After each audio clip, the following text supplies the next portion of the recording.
going to say something to you right now that you may already know, but you probably don't like to remember. You are one of the lucky ones. You're probably not thinking about where your next meal is coming from, and you're probably not worrying about where you're going to sleep tonight. If you're like me, your hands are probably itching for your phones right about now to see if you have any new emails. Let me assure you that you don't. And let's assume for a moment that you don't have any internet. I know, frightening thought, right? Well, at least you're in good company, because 60% of people all over the world don't have access to the internet, or roughly 4 billion people. In India, where I'm from, that number goes all the way up to 81%. Now, I don't know about you, but my biggest worry this last week was whether or not our cricket team had enough players for the evening cricket game. And I think that's the sad and ironic state of inequality in our world today. That what some people take for granted, other people might spend their whole lifetime craving. But that's only half of the truth. The privileged ones in our community have the ability to give back, whether through social work or through charity work. But today, I want to suggest that there's another way that we can give back to the community, something perhaps not so obvious, that has changed the way that I view community. And that's through the power of listening, and through the power of sharing stories. So here's my story. I was walking down the streets of Abu Dhabi one day, and a man calls out to me from across the street. He has a shaved head, he's dressed completely in white, and he has a huge smile on his face. I knew he looked familiar, but I couldn't exactly place where I knew him from. So the man walks up to me, he shakes my hand, and he says, "Oh, it's been such a long time, I almost didn't recognize you." And I said, "That's funny, that's exactly what I would have said." And then he looks up and down at me, and then he says, "Your hair has grown much longer since the last time I saw you." And I'm thinking, that's kind of a strange statement to make. But then it hit me. This man was my barber, and he'd cut my hair all the way back in my first year of college. It had been a whole year and a half since the last time I'd seen him, but he still remembered me. So we started chatting, and he asked me what all I've been up to. And then I said, "You know, the same, going to school, doing homework, playing cricket." And then his eyes suddenly lit up, and he said, "You play cricket?" And I said, "Yeah, why?" And then he said, "This is perfect, because we were missing a player for tonight. If you have time, come to the back entrance of the barbershop at midnight and ring the doorbell a couple of times. And one last thing, bring a bat if you have one." And with that cryptic message, he left me. Before that day, my interaction with the foreign workers in Abu Dhabi had been very limited.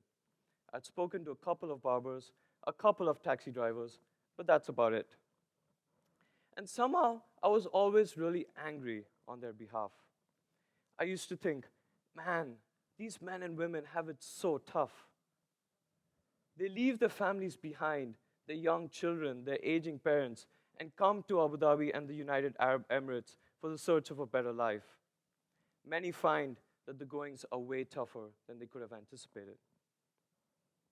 But when I went that evening to the barber shop, when I started playing street cricket with these barbers, with these tailors, and with these taxi drivers, I saw a whole other side to Abu Dhabi. I realized that the way that I was thinking about these men and women was not only naive, it was completely and utterly patronizing. These were the kinds of men that I played street cricket with.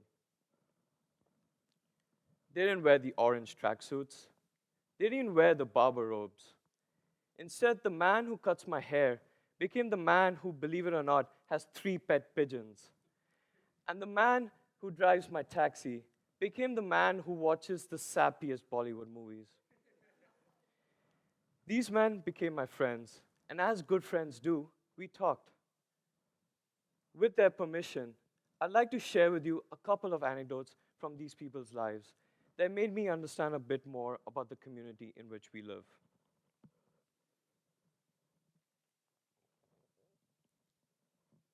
This man's name is Mudassir Imran Khan. He's 42 years old, and he comes from Lahore, Pakistan. This is what he had to say. Before, I was ashamed to tell my family that I worked as a taxi driver. I didn't go home for 2 whole years because I was so ashamed. But now, when I go back home, I'm proud. I tell my children, see kids, your father works as a taxi driver and drives people to places around the city.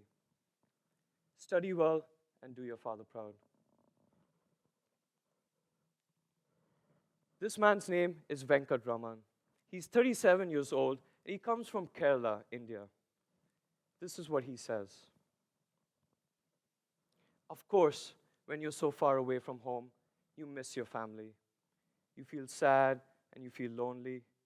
Your body is at work, but your mind is at home. But every month, when I send money home to my family, that's the happiest moment for me. Every day, I speak to my child on the phone, and every day my son asks me, Papa, when are you going to send a gift home for me? And every day I tell him, wait, it's coming.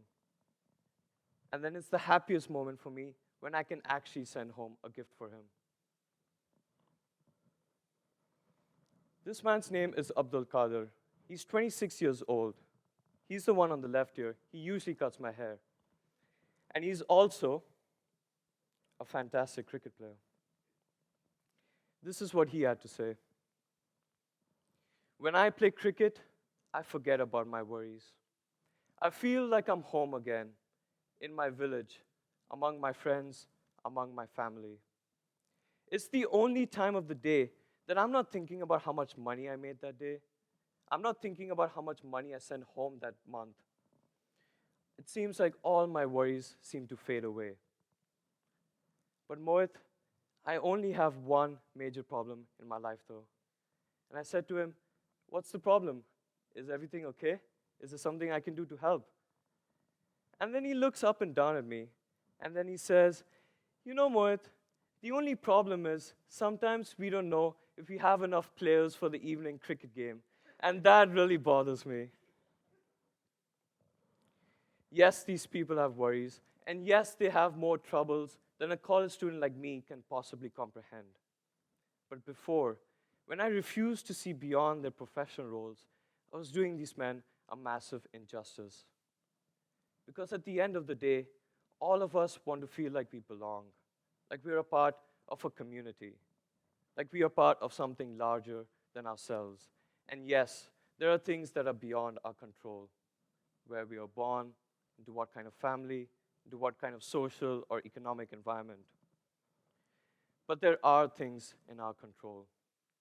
We can't do the injustice of putting each other into boxes that define us, because boxes are limiting. And on the level of human stories, you realize there are no boxes. There were never any boxes. There are only overlapping circles.